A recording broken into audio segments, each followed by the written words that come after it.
This is Hidden Killers Week in Review. A look back at the most prolific stories of the week.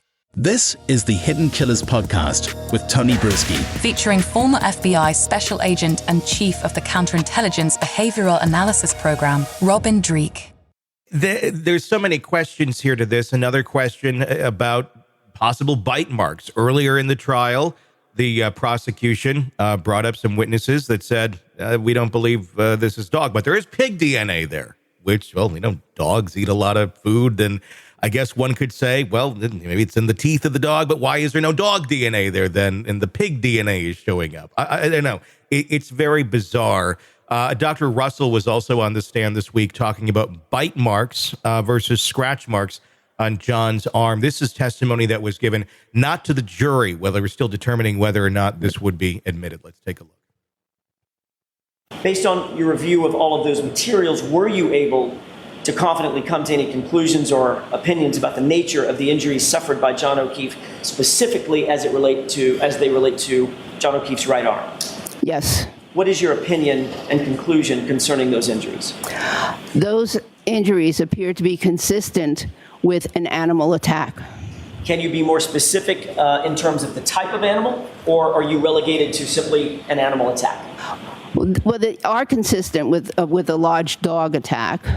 There's a combination of both what I consider bite wounds and scratch wounds on the arm. There were also some puncture wounds in that shirt. And So I'm sorry, puncture wounds in the shirt? Puncture holes in the shirt. And on what do you base the opinion that the injuries are consistent with dog bite or scratch marks? Well, the patterns. There are several patterns of parallel wounds that appear to be superficial scratches that could have been caused by nails or could have been caused by teeth. There are different angles on the arm and different locations on the arm, and but they're generally oriented in a specific direction.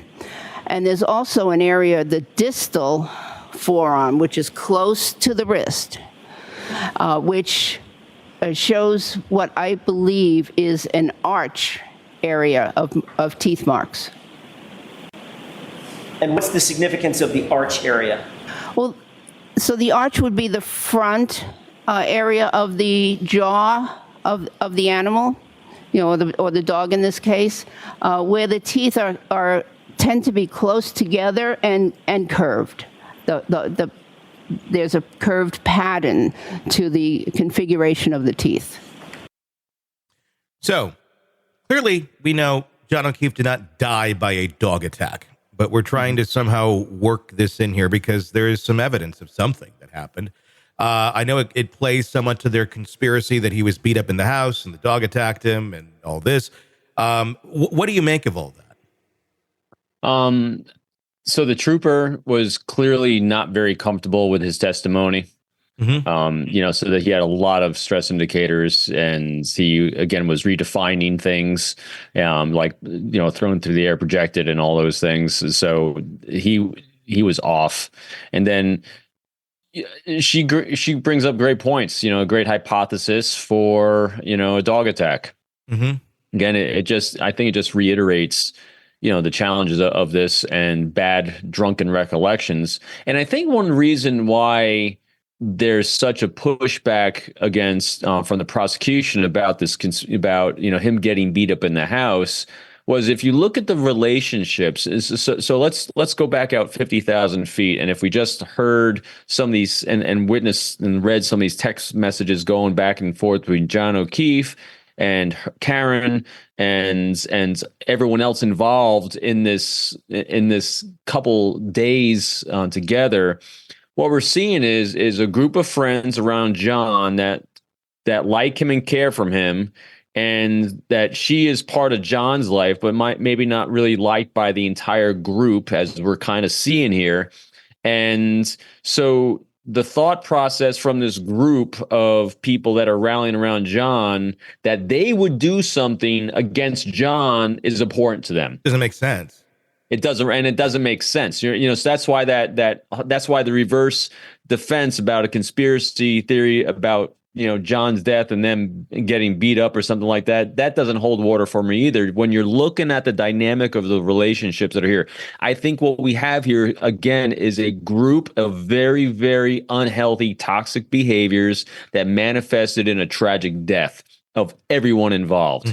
And I think the charges are off. I think the defense is off. I think the defense is great, but I think their counterclaim that this was a conspiracy by people that killed him in that house or had a fight with him and threw him out the door, whatever they're thinking, that's off too.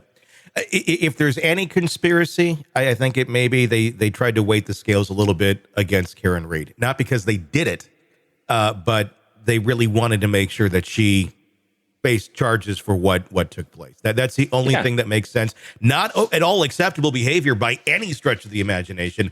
But when you start introducing those questions like that, and you start introducing behavior where you're going to try and tip the scales, that puts everything into question. So let's play this in a mind of where we'll do some really, really close empathy here. In other words, we'll try to be in the minds of John's friends. So here you are, you wake up in the morning or in the afternoon, whenever they find out, John's dead, and you hear that, hey, she said this, May have said this, and you are now super angry and upset that your good friend is dead in a very tragic, horrible way. And dang it, if it wasn't for her, she'd still be alive. So that's probably going through their mind. It's her fault that he died, no matter what role she actively played. In their mind, they're thinking it's her fault. Had she not been in his life, he wouldn't be dead. And so now you have this emotional surge and impulse of revenge, of let's get her, not because of a conspiracy, but because you lost your friend and you're blaming her and the relationship she had with him on his death. So that's where my mind goes, and kind of seeing the totality of all the relationships here. Is that's what started, I think, this ball rolling of a confirmation bias that they had of trying to only see, and again, they weren't trying to see it, they were only seeing things that would incriminate her. And when you have those people that are in charge of the investigation with that kind of emotion involved, where you're blaming her for his death, you get this. I think very, very well put. And I think that's exactly what we're looking at. We'll see what the jury decides once it finally does get to them. Yeah, and great job by defense. I mean, really great job. Really great points they're bringing up. I agree. We'll see how this continues on. Sick of the ads? We are too. Start listening with no commercials now and get access to all of our episodes in advance of everyone else. Become a True Crime Today Premium Plus subscriber on Apple Podcasts. Search True Crime Today Premium Plus on Apple Podcasts or go to our podcast page and sign up now. True Crime Today Premium Plus. Sign up now.